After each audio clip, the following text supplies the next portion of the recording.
Hello everyone, in this video, I will show you how to set up a VPN connection on your Xbox.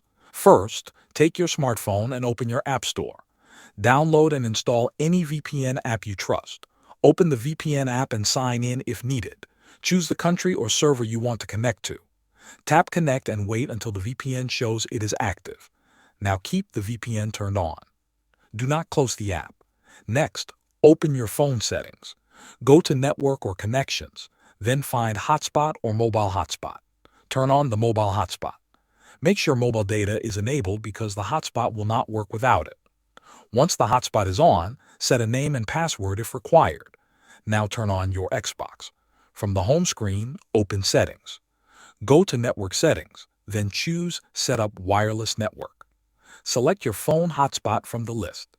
Enter the hotspot password and connect. Wait a few seconds while the Xbox connects to the internet. Once connected, your Xbox will now use the VPN from your phone. That is all.